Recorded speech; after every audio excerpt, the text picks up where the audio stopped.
So to achieve the goals of this convention, we must make this, the 9th edition of the AfriCities Summit, a questioning summit. And in that regard, I would like to propose a 12-point questioning framework for all participants. And this framework should guide us in understanding the problem and charting the way forward. Firstly, how do we reinvigorate the management of urbanization, the electricity feed, provide affordable and inclusive transport, provide high quality and accessible education and healthcare, and improve the standards of water and sanitation provision within our intermediary cities? Secondly, how do we accelerate the reduction of extreme poverty in our cities? Third, how can national and central governments support in mobilization of resources to unlock effective delivery of services by our intermediary cities?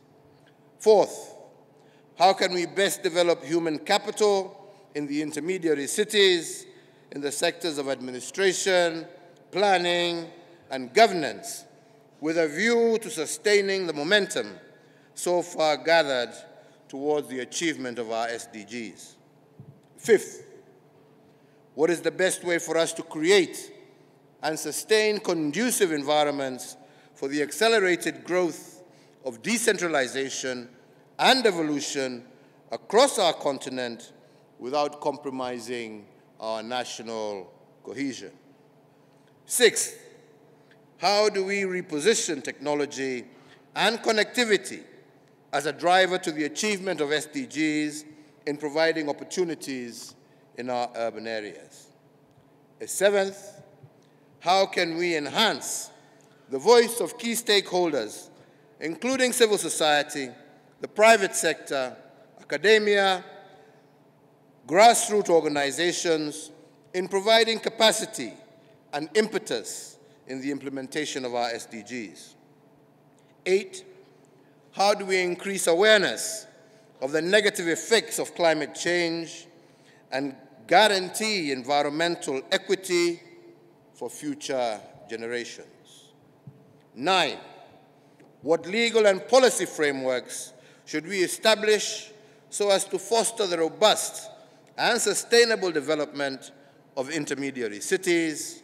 And 10, what incentives should we put in place to enhance the competitiveness of our intermediary cities as the new frontiers and hubs for innovation, trade, and tourism?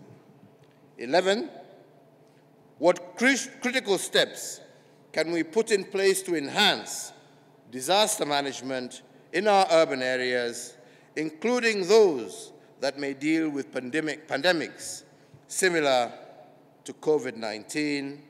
And 12, as we scale up and develop our urban areas in general, and in particular our intermediary cities, what strategies and policies are required to confront the threats of radicalization and terrorism, especially in the urban areas, including our intermediary cities?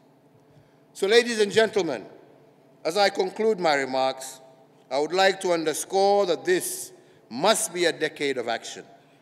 The time is ripe for scaling up our efforts in support of intermediary cities and also in promoting greater synergies between local, national, and international efforts geared towards accelerating the realization of our SDGs.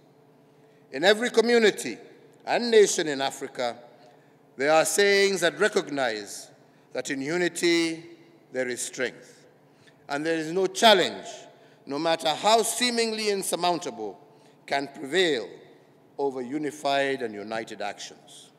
I therefore urge all of you today to unite in the face of one of the greatest challenges of our time, and I have no doubt that through concerted and synergetic actions, Africa's intermediary cities will play their rightful role in driving the implementation of Agenda 2030 and the African Union Agenda 2063. So, ladies and gentlemen, with those few remarks, it is indeed my great pleasure and honor to declare this 9th AfriCities Summit officially open, and I really look forward to the fruitful deliberations that I'm sure will take place here in this great city of Kisumu. Thank you, and God bless Africa. Thank you very much.